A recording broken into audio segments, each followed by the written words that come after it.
Today, we're going to stand on a date and look at a city in two different times, then and now, because on this day, long ago, a city faced a siege, not a rumor, not a threat, a real siege, walls surrounded, gates sealed, food counted, and fear measured in days, and yet the city survived.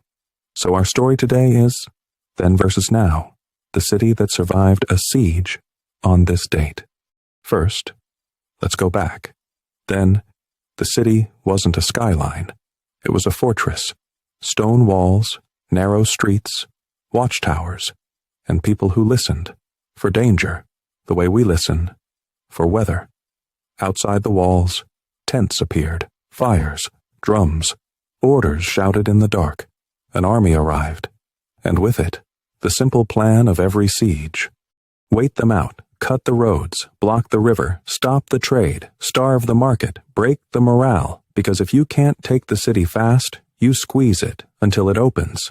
Inside, everything changed, instantly. Bread became precious, water became measured, every door was counted, every horse became a decision. People stopped thinking in weeks and started thinking in hours, and the worst part wasn't even the hunger. It was the silence between attacks, because every quiet morning felt like the calm before a storm. Now, imagine the defenders, not heroes from a movie, real people, soldiers, yes, but also bakers, teachers, nurses, children, elders, anyone strong enough to carry stones, or boil water, or keep watch at night. Because in a siege, the whole city becomes the army. They repair walls with shaking hands. They move supplies in hidden tunnels. They ration and argue and pray. They listen for digging, because sometimes the enemy doesn't come over the walls, they come under. And then there's the moment every siege creates, a test of will. The attackers believe time is on their side. The defenders fear time is against them. So how did this city survive? Not with one miracle, but with many small decisions made under pressure. They held the gates, they kept order, they protected their leaders, or replaced them. If leadership failed, they used signals, fires, bells, messengers, anything to stay coordinated when panic tried to spread. And sometimes, survival comes from strategy, sometimes from weather, sometimes from disease in the enemy camp, sometimes from reinforcements arriving at the last possible moment, but always from endurance. Now, let's jump forward. Now, the same city is alive in a different way. The walls may still stand, or maybe only fragments remain. Towers that once watched for invaders now watch tourists. Streets that once carried soldiers now carry buses, music, phones, light. And yet, if you look closely, the siege never fully left, because cities remember. In the layout of old roads, you can see where people ran. In the thickness of certain walls, you can see where they reinforced.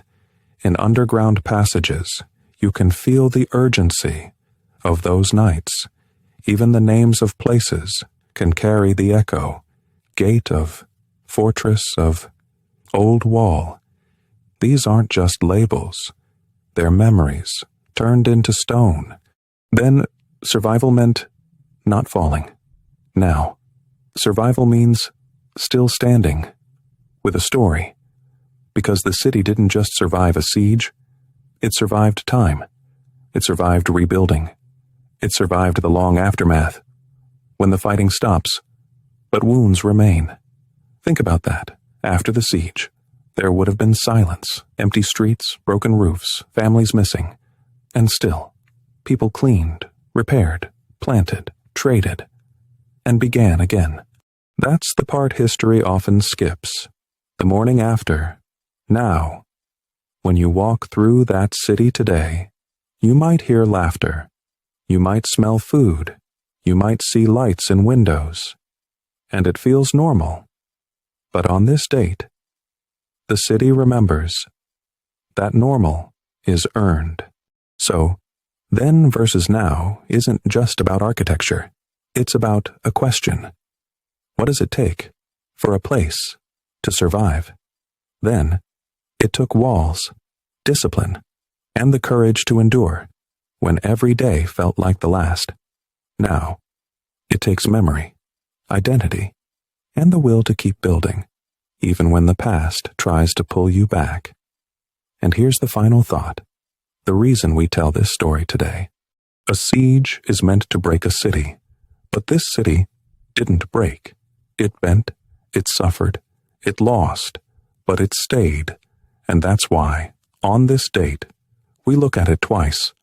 Then, when it was surrounded, hungry and terrified, yet unshaken, and now, when it stands in the open, alive, full of sound, full of movement, carrying a scar that became a signature. So if you ever wonder what strength looks like, it looks like a city that survives, not by being untouched, but by refusing to